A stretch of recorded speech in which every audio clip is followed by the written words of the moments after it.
Hello, everybody. We'll enjoy together in the next 40 minutes a talk about Jesus' extra-biblical sources. So, what do you expect? Who were the people who would write about Jesus Christ? I think there are three groups of people who would write about him.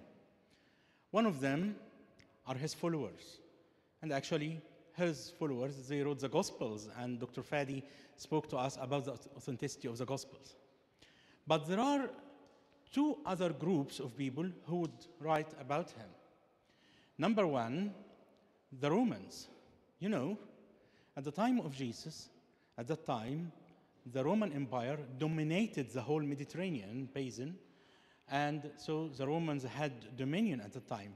So maybe the Roman philosophers, the Roman historians, all of them, yes. Second group is the Jews. Actually, he was in between them, so for sure they should write about him. So this is what we will look at now. We will look at the historical Jesus, extra-biblical sources. And first of all, I will ask a question. How many historians, I don't mean all historians, I mean the historians of big value and the big calibers, okay, denied the historical existence of Jesus, who said Jesus didn't live, didn't exist? How many? So you have four choices: 7, 4, 0, 6, 10. Can I know any opinions, any numbers? 0, yes. Any other numbers? Yes? Sorry? 0. Oh, all people? 4. Okay. So we have two extremes between 0 and 4. Okay? So actually, 0 is correct. We didn't have any authenticated and high caliber historian who denies that Jesus Christ existed. Okay? Actually, you will find later on that most of the debate is not about his existence, but about who was Jesus Christ, and was the historical Jesus is the same as the biblical Jesus or not. This is the debate, but no doubt about his existence. So if we read here, so F.F. Bruce say to us, some writers may toy with the fancy of Christ myth, but they don't do so on the ground of historical evidence. The historicity of Christ is as axiomatic for an unbiased historian as the historicity of Julius Caesar. It is not historians who propagate the Christian myth series. This is a very, very important statement. And also, Otbeds saying no serious scholar has ventured to postulate the non-historicity of Jesus. So if we look at the non-biblical sources of Jesus Christ, we'll try to study together two groups. One group is the Roman or pagan sources, and the other one is the Jewish sources. So let's start with the Roman one. So first, Tacitus, the executed Christ. So Cornelius Tacitus, who was born 52 to 54, so actually it is short time after our Lord Jesus Christ, less than 20 years. He was a Roman historian, and in 112 AD, he was the governor of Asia, son-in-law of Julius Agricola, who was governor of Britain between 80 to 84. He had writings about the reign of Nero, and Tacitus alludes to the death of Christ and existence of Christians at Rome. So what did he wrote? He wrote that, but not all the relief that could come from man, not all the bounties that prince could bestow, not all the atonements which could be presented to the gods availed. Nothing was successful to relieve Nero from the infamy of being believed to have ordered the conflagration, the fire of Rome. So what happened?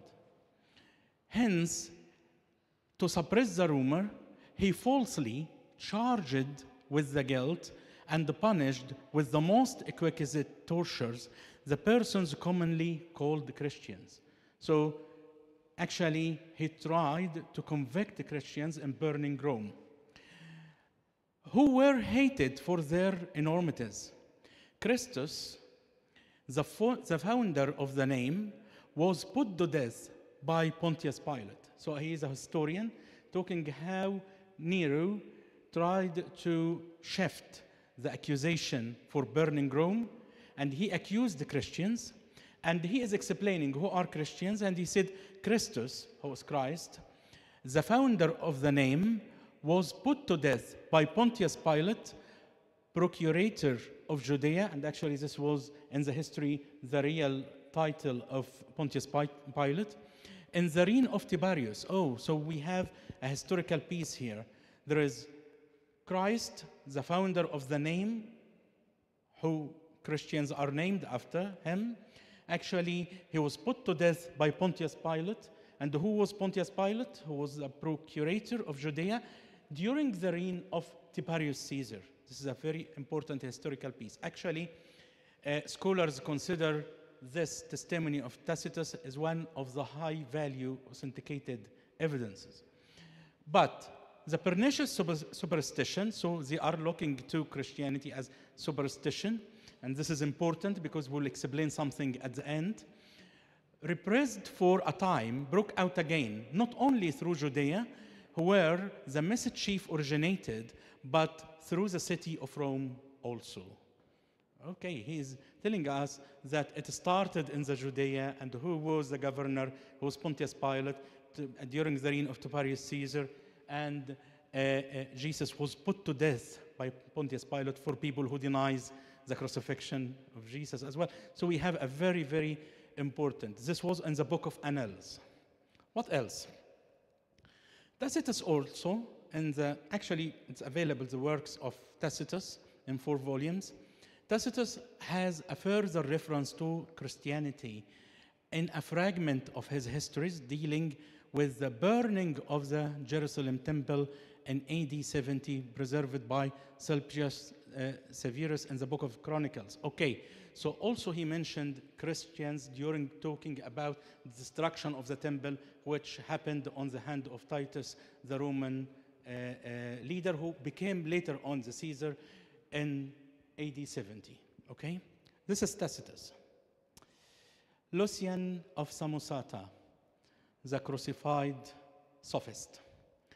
So Lucian of Samosata, he was between 125 to 180 AD, so he's a 2nd century man, a satirist of the 2nd century who spoke scornfully of Christ and the Christians. So what did he say? He connected them with the synagogue of Palestine and alluded Christ as the man who was crucified in Palestine because he introduced this new cult into the world. Furthermore, their first lawgiver persuaded them that they were all brothers, one of another, after they have transgressed once for all, denying the Greek gods. And this was an important accusation, actually, when you see in the life of martyrs. Why did the Roman Empire used to put them into trials? Because actually they denied the Greek gods, and you know, the Caesar himself was a god. So this was a rebellion against Caesar himself, the Greek gods, and by worshipping that crucified sophist himself. And this is another evidence that the worship of Jesus Christ as God, it is from the start.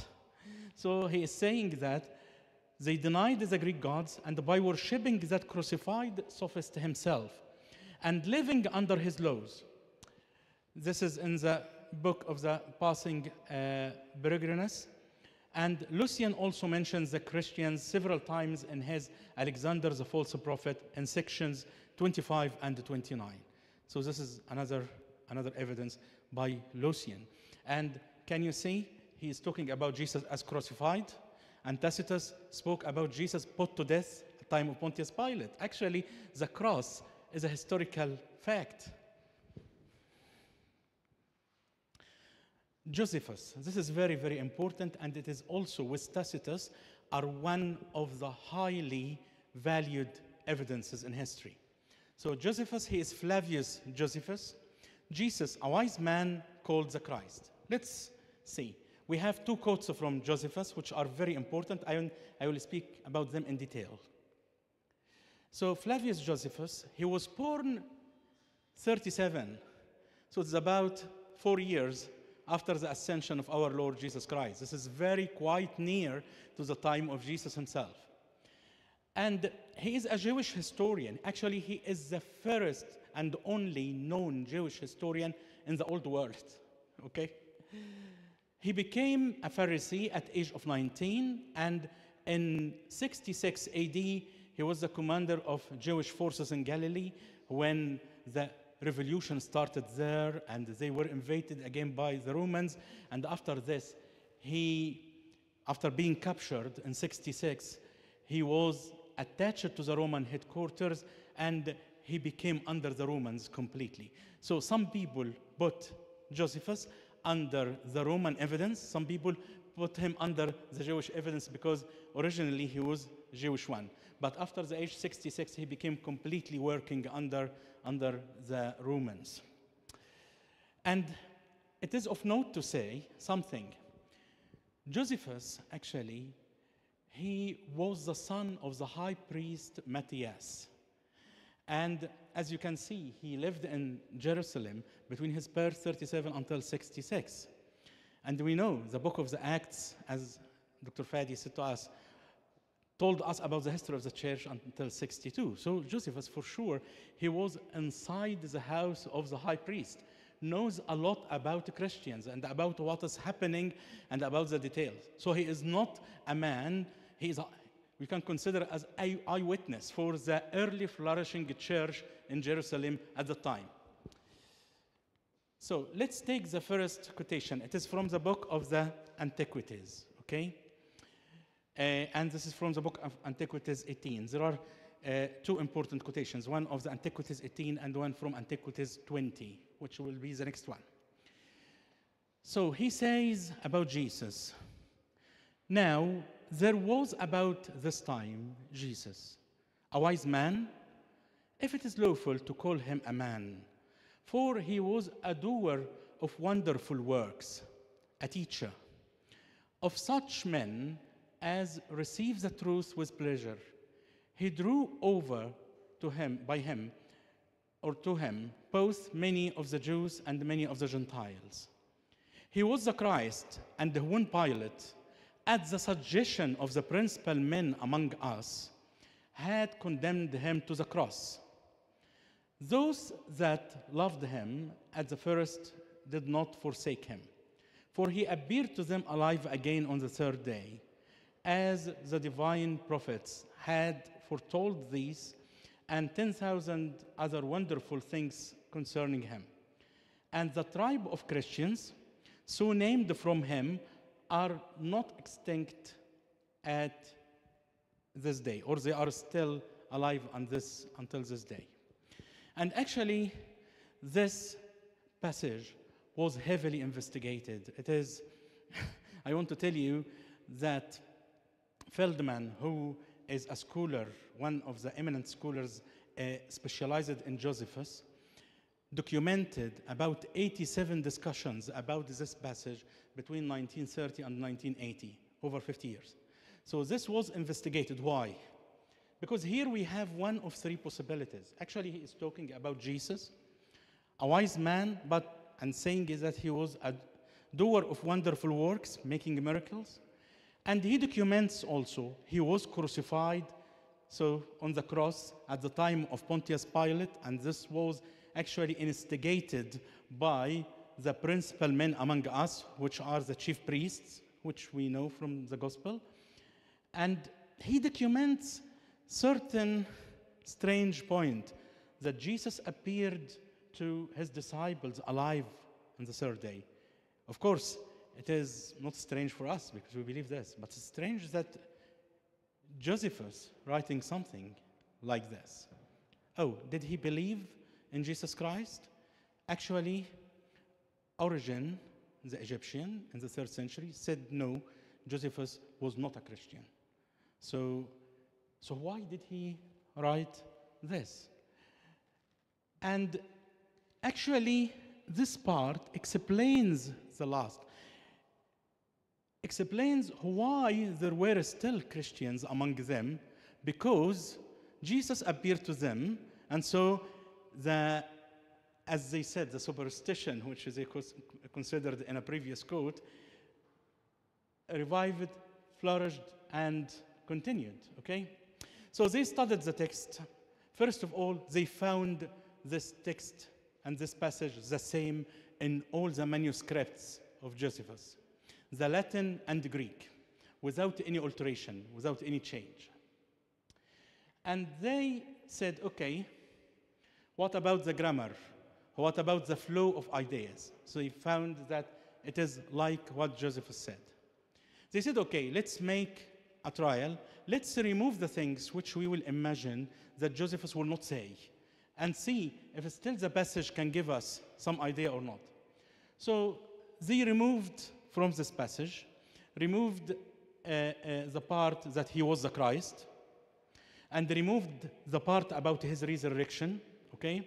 And when they read the passage again, they found it is still valid to give us information about our Lord Jesus Christ. So there was, about that time, Jesus, a wise man, if it is lawful to call him a man, was wonderful worker and a teacher, and he was, when Pilate, at the suggestion of the principal men, had condemned him to the cross, and the Christians are still there. So still, historically, it tells us about the presence of Jesus and about that he died on the cross. Because they said, we have three possibilities. Either the text is completely genuine and owned by Josephus, or this text is completely forged by Christians later on, or, yes, it is the passage of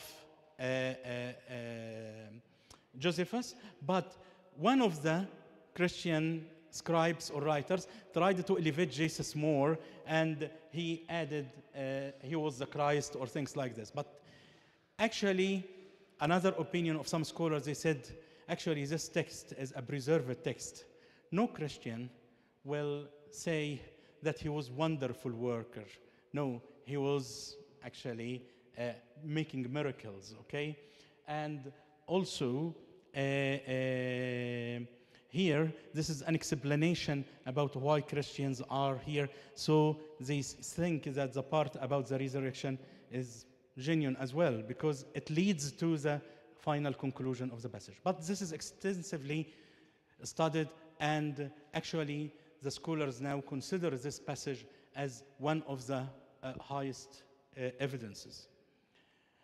Another reference in Antiquities 20, I said to you Antiquities 18 and 20, and it is a passage by Josephus, and it carries reference to James, the brother of Jesus, okay?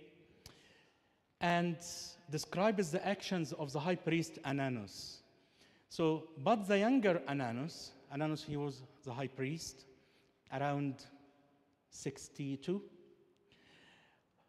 who, as we said, received the high priesthood, was of bold disposition and exceptionally daring. He followed the party of the Sadducees, who are severe in judgment above all the Jews, as we have already shown. As therefore Ananus was of such a disposition, he thought he had now a good opportunity. What is the opportunity Ananus found? As Festus was now dead, Festus, we heard about him in the book of Acts, okay? So as Festus now dead, and Albinus, the new governor, Albinus was still on the road, was still coming. So he used this time of the vacancy of the chair of the governor, because Festus died and Albinus was on the road. So he assembled a council of judges and brought before it the brother of Jesus, the so-called Christ. The brother of Jesus, the so-called Christ, whose name was James, together with some others, and having accused them as lawbreakers, he delivered them over to be stoned. Actually, historically, yes, James, the brother of the Lord, was stoned, died by stoning, and this was around 62 AD. And here, also they investigated the authenticity of this passage, and actually, it is very authentic. Why? First of all, found this in all the Latin and the Greek manuscripts without any alteration. Second, actually, the aim of the passage is not about Jesus Christ at all.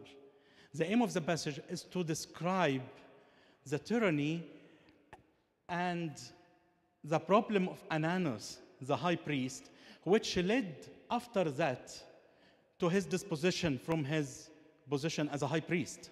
So actually, he is not talking about Christ at all, but he is trying to give evidence that this man was not a good man, and actually he used the time of the vacancy of the governor to kill people like whom? Like James. And who is James? He wants to give people some more details about this person. So said, he is the brother of Jesus, the so-called Christ. One of the evidence that this is not written by Christians, all the early Christian writers used to write about James, James the brother of the Lord, or James the brother of the Savior. Okay?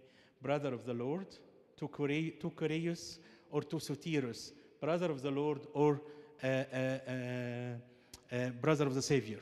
Nobody of the early Christians used to say James, the brother of Jesus. The same in the book of Acts. It says James, the brother of the Lord. Okay?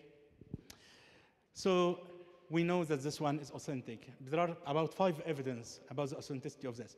I will not go more about this. I stopped more at Josephus because it's very important. But actually, if you read about this, you will find many studies by the scholars about the authenticity of this. So this is Josephus. Let's go to another one. So we said Tacitus and Lucian of Samosata and Josephus. Another one is Suetonius, the instigator Christus. So Suetonius, actually, he was another Roman historian around 120 AD, very early. He was court official under Hadrian, analyst of the imperial house, and he wrote a book called The Life of Claudius Caesar, okay? And he said, as the Jews were making constant disturbances at the instigation of Christus, another spelling, yes, of Christ, he expelled them from Rome. Actually, this is a historical fact. We know in the book of the Acts that St. Paul met with Priscilla and Aquila when Claudius ordered all Jewish people to leave Rome. We know this, so this is a historical fact. And this happened because problems between the Jewish and the newly Christian Jewish about Jesus Christ. This was right. And who also writes, punishment by Nero was inflicted on the Christians. Oh, this is like Tacitus. A class of men given to a new and mischievous superstition. This was in the lives of the Caesars. So he mentioned here Christians, and he mentioned about the Christ and the Christians and leaving Rome. Pliny the Younger, the Christ of Christian worship. So Pliny the Younger, or another name, Pliny Secundus. So he was the governor of Bithynia. Bithynia, it is in Asia Minor, which is currently Turkey. This was around 112. Pliny was writing to the Emperor Trajan, seeking counsel as to how to treat the Christians. How can I deal with them? And he explained that he had been killing both men and women, boys and girls. There were so many being put to death that he wondered if he should continue killing anyone who was discovered to be Christian, or if he should kill only certain ones. So he explained that he had made the Christians bow down to the statue of Trajan. He goes on to say that also he made them curse Christ, which is a genuine Christian, cannot induce to do. And also in the same letter, he says of the people who were being tried, they affirmed, however, that the whole of their guilt or their error was that they were in the habit of meeting, just focus with me on this, having meeting on a certain fixed day before it was light, and when they sang an alternate verse, like what we do in the church, so sang an alternate verse, a hymn to Christ as to a God. Oh, this is the second one to write. Do you remember? We had another quote previously, and this is another one. This is from 112, talking about worshiping Christ as a God. In early Christians, some people saying, oh, how Jesus became God. He became God in the Council of Nicaea in the 4th century. Some people trying to say that. No, actually, from the quotes written by the Roman historians, actually Christians were worshiping Jesus as a God from the start. And bound themselves to a solemn oath, not to any wicked deeds, but never to commit any fraud, theft, adultery, never to falsify their word, not to deny a trust when they should be called upon, deliver it up. This is in the epistles, book of the epistles 10. So this is also Pliny the Younger talking about Christians, about they worship to Christ, and that a genuine Christian will not bow to the other gods, and how they worship Jesus as God. So he didn't say, for example, that this Jesus didn't exist or so. No, he is talking about what they are doing. Thales about the eclipse at Jesus' death. You know, on the cross, between the 6th hour to the 9th hour, eclipse happened, and the sun became very dark, and this was recorded as well. So Thales, who was Thales? Thales, a Samaritan-born historian. So he was an early historian who wrote in Koine Greek. Koine Greek, this is the old Greek language which people used to write with between 300 before Christ to 300 after Christ. This is called the Old Greek or Koine Greek. He wrote 3 volumes of history of the Mediterranean world, from before the Trojan War to the 167th Olympiad. Most of his work, like the vast majority of ancient literature, has been lost. This is an important point. I will return back to it. Although some of his writings were quoted by Sextus Julius Africanus in his History of the World. So, Julius Africanus quoted Thales and said, Thales in the 3rd book of his histories explains away this darkness as an eclipse of the sun. Unreasonably, as it seems to me, unreasonably, of course, because a solar eclipse could not take place at the time of the full moon. And it was at the season of the Paschal full moon that Christ died. ده كان في أسبوع in the Paschal week when there was full moon when Christ died. So he is writing and quoting what Thales said. And actually, we know from the Gospels, yes, this is right, that he was died in the Paschal week. So this is the darkness. And Thales actually wrote between 50 to 75 AD. Julius Africanus wrote in 221, quoting him. Phlegon. Phlegon, he is a 1st century historian. So his chronicles have been lost also, but a small fragment of his work, which confirms the darkness upon the earth as a crucifixion, is also mentioned by Julius Africanus. So what happened? So Phlegon actually was between 80 to 140, so early 2nd century. So Phlegon told us about Jesus had the accurate ability to predict the future, crucified under the reign of Tiberius Caesar, as Tacitus said, presented his wounds after he was resurrected, and darkness at the time of Christ's crucifixion. And this is the source from the chronology of Julius Africanus, part 18. Also, yes, this is what he said. Phlegon records that in the time of Tiberius Caesar, at full moon, there was a full eclipse of the sun from the 6th to the 9th hour.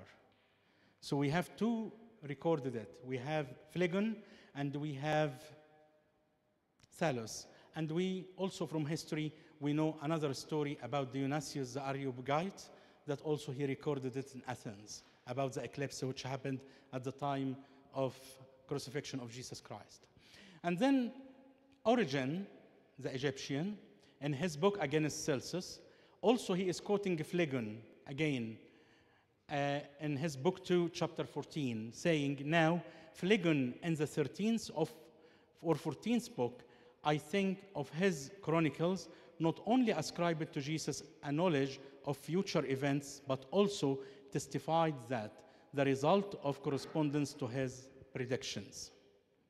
Also, Origen says about the same, and with regard to the eclipse in the time of Tiberius Caesar, in whose reign Jesus appears to have been crucified, and the great earthquakes which then took place. And the Gospel is talking about eclipse and earthquakes as well. And Origen as well, Jesus, while alive, was of no assistance of himself, but that he arose after death and exhibited the marks of his punishment and showed how his hands had been pierced by nails. This is another quotation from Phlegon by Origen and the book Against Celsus. Celsus will come to him later on. Okay, so we had a lot of quotations. Tacitus, Lucian of Samosata, Phlegon, Thales, Julius Africanus. Oh, we had a significant number. Mar Bar Serapion. Mar Bar Serapion, the wise Jewish king.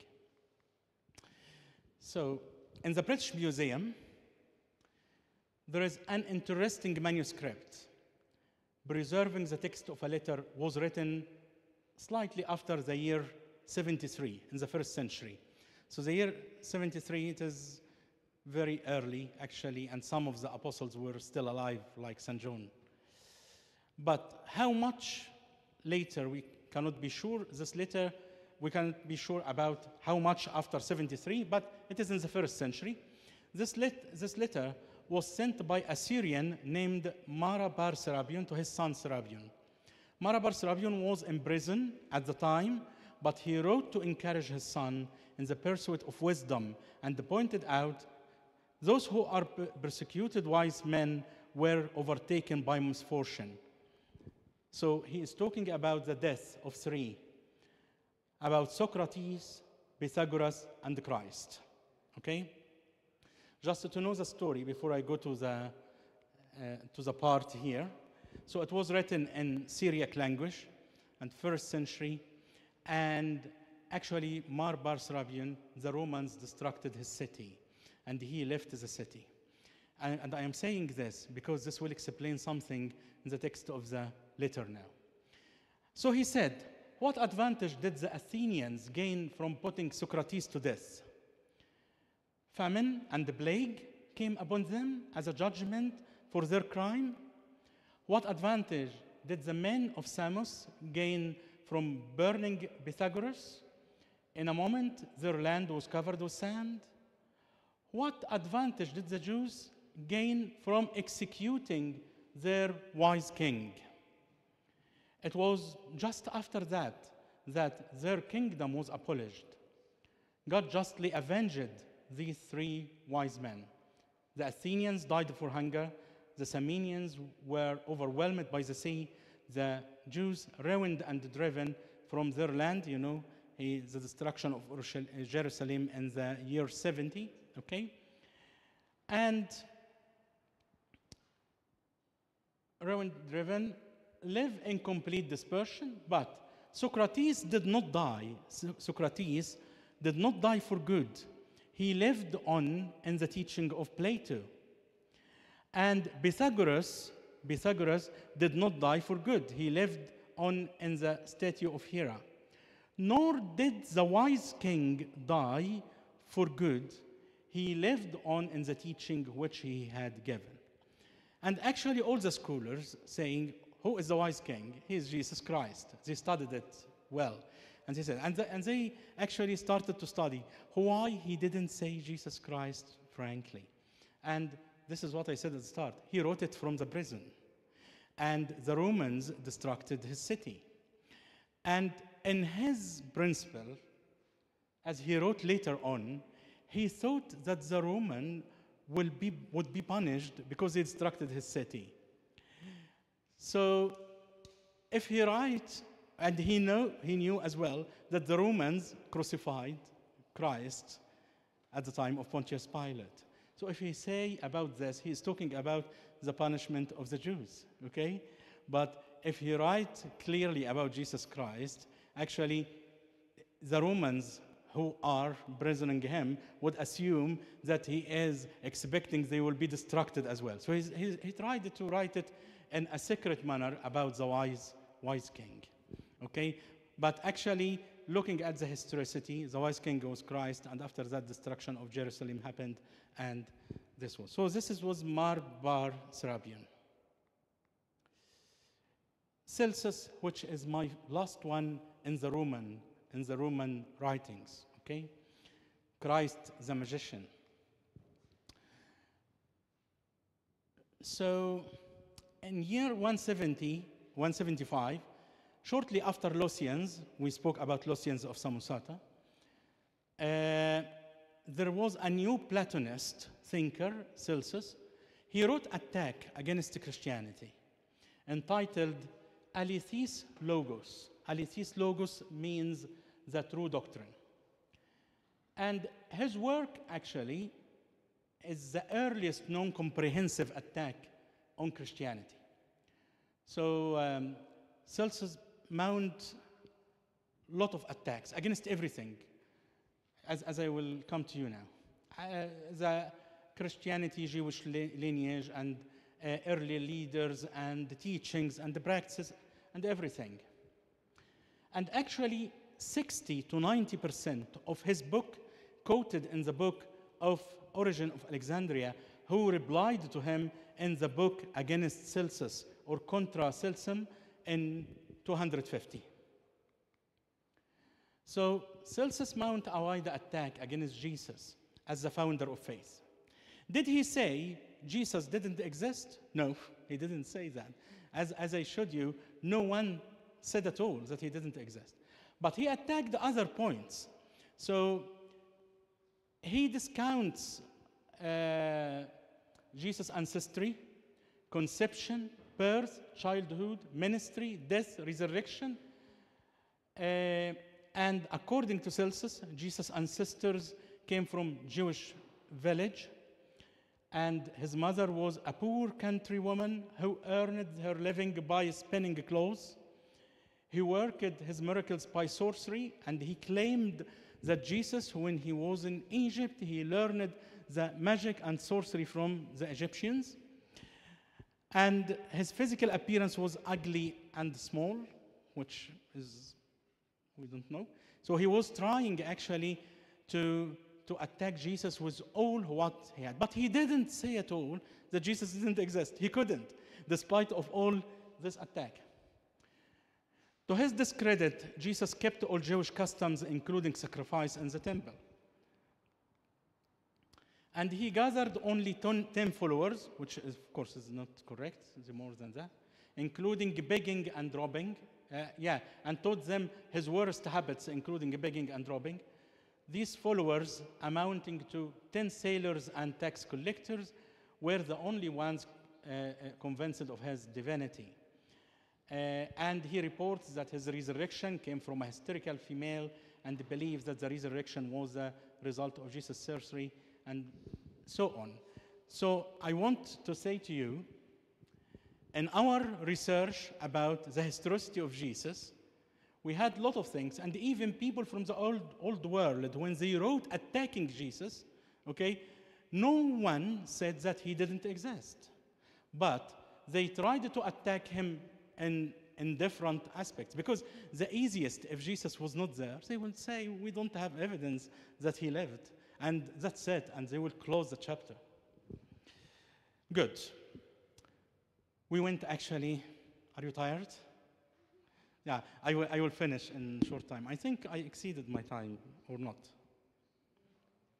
5 minutes, okay. So it's good news for you, 5 minutes only remaining.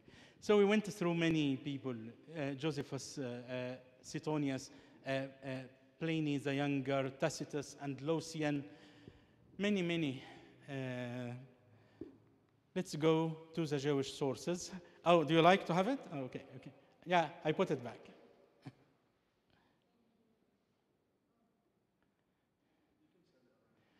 Okay. Yeah, okay. So let's look at the Jewish writings. And because I have 5 minutes, I will go into 2 pieces only, okay? Of course, we spoke about Josephus, which some people consider him as a Jewish, one of the Jewish writers, okay? So, the rabbinic tradition. So, one of the important Jewish books is the Talmud. And what is the Talmud? The Talmud simply, there is the Talmud and Tosefta, which are rabbinic commentaries by the rabbi. So they put their commentaries on the scriptures, the Jewish scriptures, which are the books of the Old Testament. And the Talmud itself contains reference to Yeshua, Jesus, okay? Because the name of Jesus in Hebrew is Joshua, which means Jehovah's salvation, okay? And there is another pronunciation, which is Yeshua, which in Arabic we pronounce Yeshua, because Shin and Sin, you can interchangeable in Hebrew and Arabic. And I will tell you something which was very interesting. I was watching a YouTube video about Jesus Christ, and I found a comment under the video, which was a very strange comment. Someone wrote, oh, the letter J in Jesus, letter J, is a new letter in the English language, which appeared, I can't remember, he wrote in 15th or 16th century. So at the time of Jesus, there was no letter J.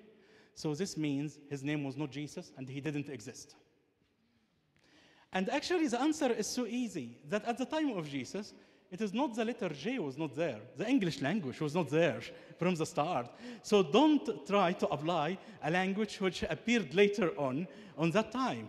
But if you turn this Y into J later on, will be Jesu or Jesus. Yes? You understand me? So because the name actually was Yeshua or Joshua, and in Greek it is Isos, or Isos. And Isos, if you put the J at the start, would be Jesu. So it's coming from the Greek one. So don't apply the English at the 1st century. There was no English at the time. So the writing, actually in the Talmud was compiled between the year 70 and 200. So what did the Talmud say about Jesus? On the eve of Passover, they hung Yeshua. And I will explain why the term hung, not crucified, because this is a biblical term, actually. And even St. Paul used it later on in the epistles. So on the eve of Passover, they hung Yeshua. And the crier went forth for 40 days beforehand, declaring that Yeshua is going to be stoned for practicing witchcraft, for enticing and leading Israel astray. Anyone who knows something to clear him should come forth and exonerate him. But no one had anything exonerating for him, and they hung him on the eve of Passover. Yes, this is what happened when crucified them on Friday, the eve of the Passover, which at that year was Saturday. And at that year, it was a very big feast, actually, because the Passover, you know, the Passover can come at any day of the week, but that day it came with the Sabbath as well, okay?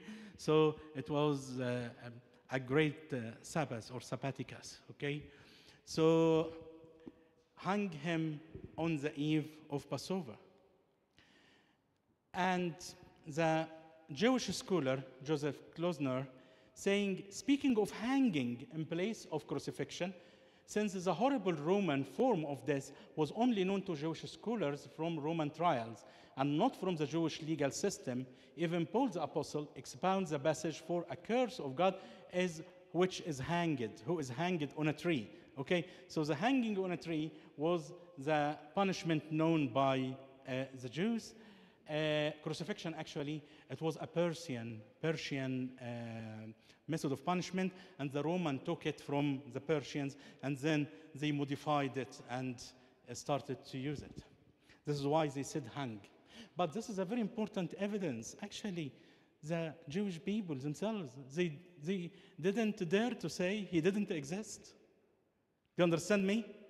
They didn't dare. They said yes, and they said yes, they crucified him as well.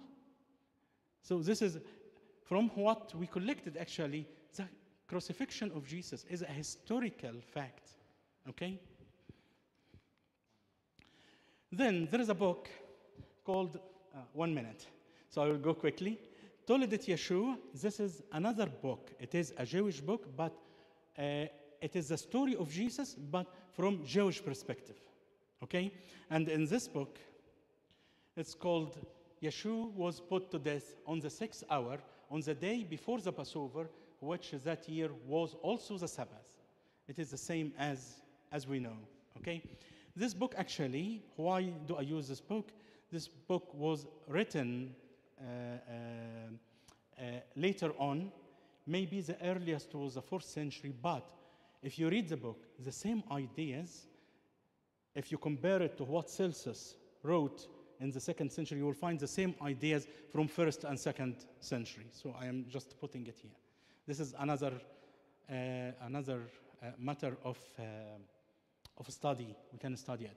I will finish with this quote. This is a nice quote from early rabbinic writings from Rabbi Eliezer, speaks of Jesus by name. So he is telling a story. He is not talking about Jesus as person at all. He is saying that he answered Akiba, and Akiba is one of the rabbi. You have reminded me, once I was walking along the upper market of Sepphoris and found one of the disciples of Jesus of Nazareth. And Jacob of Kephar Scania was his name. So his name was Jacob or James. He said to me, it is written in your law, thou shalt not bring the hire of a harlot. What was to be done with it? A latrine for the high priest? But I answered nothing. He said to me, so Jesus of Nazareth taught me, for the hire of harlot has she gathered them, and into the hire of a harlot shall they return.